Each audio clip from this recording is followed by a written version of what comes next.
की एक कथा की।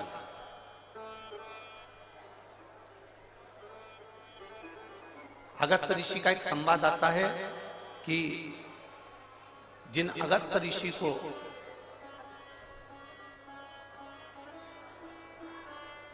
जिन्होंने पूरे समुद्र को चुल्लू में भरकर पी लिया,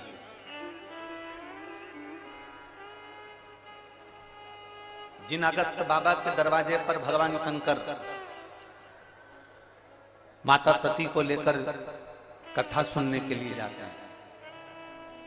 रामचरितमानस में अगस्त ऋषि का संवाद आता है, स्कंद पुराण में अगस्त ऋषि का संवाद आता है, शिव महापुराण में अगस्त ऋषि का संवाद आता है, विष्णु पुराण में अगस्त ऋषि का संवाद आता है।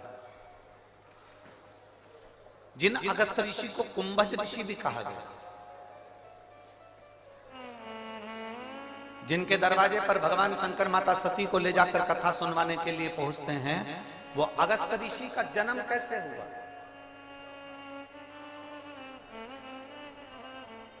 वो अगस्त ऋषि ने कोई बहुत बड़ा तप करा था जो अगस्त ऋषि बन गए?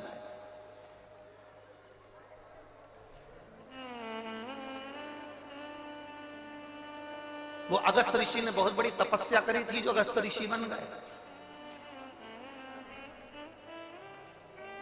अगस्त ऋषि का जन्म कैसे हुआ? जो भगवान शंकर को सती जी के साथ में बिठाकर कथा सुना रहे हैं, वो अगस्त ऋषि पृथ्वी पर पैदा कैसे हो गए? उनका जन्म कैसे हो गया? ऐसा कौन सा पुण्य अगस्त ऋषि ने कर दिया जो वो भगवान शंकर को कथा सुना रहे हैं? ऐसा कौन सा पुण्य अगस्त ऋषि ने कर दिया, कुंभज ऋषि ने कर दिया जो माता सती को कथा सुना रहे हैं? अगस्त ऋषि ने, कुंभज ऋषि ने ऐसा कौन सा पुण्य कर दिया जो समुद्र को चुल्लू में भरकर पी गए? अगस्त ऋषि, कुंभज ऋषि ने ऐसा कौन सा पुण्य कर दिया जिसके बल पर वो देवताओं के हित के लिए कार्य करने लगे? और जब सारे असुर, सारे राक्षस समुद्र के अंदर छुप जाते हैं तो वो समुद्र के जल को पीकर असुरों को पेट में ही मार देते हैं।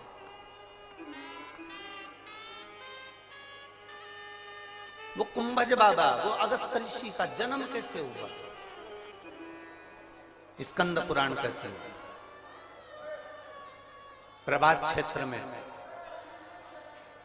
स्कंद पुराण कहती है प्रभास क्षेत्र में एक भगवान शंकर का बड़ा सुंदर शिवालय है जिसका नाम वैश्वानरेश्वर है।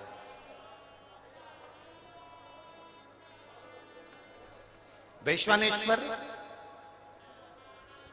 शिवलिंग का एक बड़ा सुंदर प्राचीन, बहुत प्राचीन, कहते हैं हजारों हजारों वर्ष पहले का वो शिवलिंग है, बहुत प्राचीन। कई वर्ष निकल गए, हजारों हजारों वर्ष। कहते हैं जिस समय पर काशी का निर्माण था उस समय पर शंकर पार्वती जब भ्रमण के लिए निकले थे तो वैष्णेश्वर शिवलिंग का निर्माण उन्होंने खुद किया प्रभास से।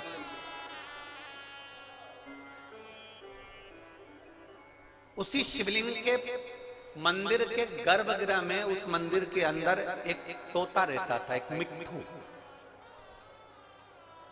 एक तोता घोंसला बना लिया था। उसकी धर्म पत्नी, वो तोते की धर्म पत्नी, वो मिट्ठू की धर्म पत्नी, वो शुक्र की धर्म पत्नी भी उसके साथ में रहती थी,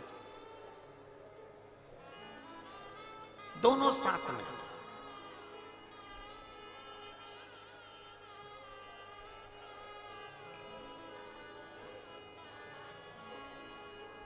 रोज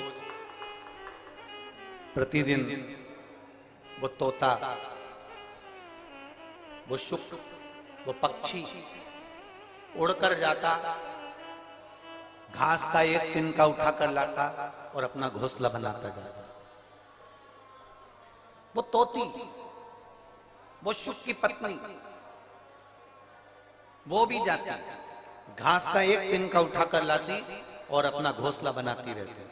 पति पत्नी ने दोनों ने मिलकर घोंसला तैयार करा, घूमते आते जाते बस वो एक तिनका उठाकर लाते और घोंसला तैयार करते, और घोंसला तैयार करते करते करते करते उस घोंसले में रहना चालू कर दिया उन्होंने। मंदिर में एक घोंसला बना लिया, शंकर के शिवलिंग के उस मंदिर में उन्होंने घोंसला बनाया, और वो पक्षी, वो तोता अपनी पत्नी के साथ में उसमें रह रहा है। अब दोनों घूमने जाते हैं, दोनों आते हैं और वहां बैठ जाते हैं। समय बीता, दोनों के प्राण छूट गए, दोनों मर गए, दोनों के प्राण छूटे।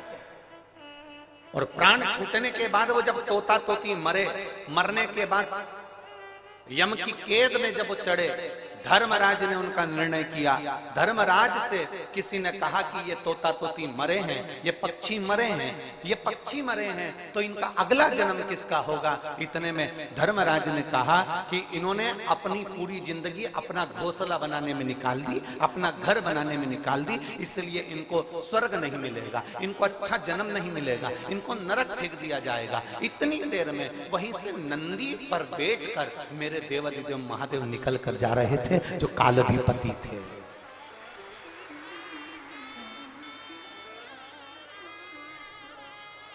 मेरे देवाधिदेव महादेव निकल कर जा रहे थे, जो कालाधिपति थे। उन्होंने जो तोता तोती को देखा तो पहचान गए कि ये मेरा तो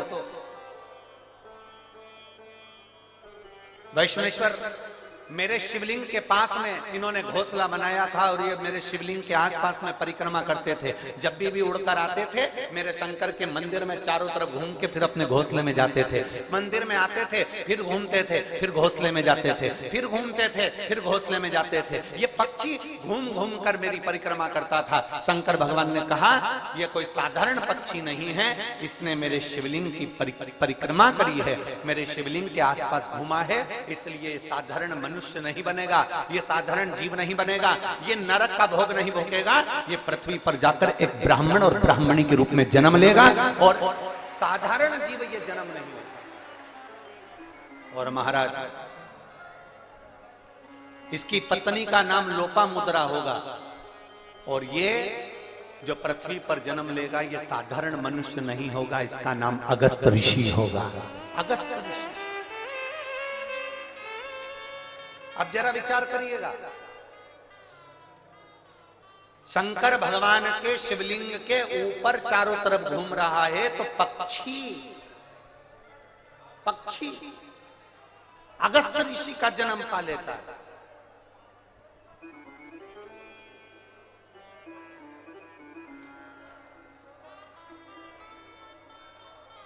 जिस प्रदोष व्रत का हम वर्णन करते हैं, जिस प्रदोष के दिन का आपको बधाई कल हमने दी थी कि प्रदोष की आपको बधाई हो। प्रदोष शाम का जो समय होता है, प्रदोष काल जो होता है, उसका वर्णन जब हम करते हैं, ये प्रदोष की पूजन का विधान किसने बनाया, ये प्रदोष की पूजन का नियम किसने बनाया, ये प्रदोष की संध्या काल का, प्रदोष के समय का पूजन का विधान कौन बनाया, ये प्रदोष के समय पर एक बेलपत्र चढ़ाने का विधान किसने बनाया, प्रदोष के समय पर एक समीपत्र चढ़ने का विधान किसने बनाया, प्रदोष के समय पर अगर मान लो कोई भिखारी से भिखारी व्यक्ति भी है जो ठेला चला रहा है, उसके पास में खाने के लिए कुछ नहीं है, फटे कपड़े पहन रहा है, उसकी जिंदगी में कुछ भी नहीं बचा और कर्जे में लदालूम हो गया, एक चावल का दाना अगर वो प्रदोष के दिन, प्रदोष काल में शाम के समय पर शंकर के शिवलिंग पर चढ़ा देता है, तो 3 या 4 प्रदोष में उसका कर्जा चूकना प्रारंभ हो जाता है। प्रदोष का विधान।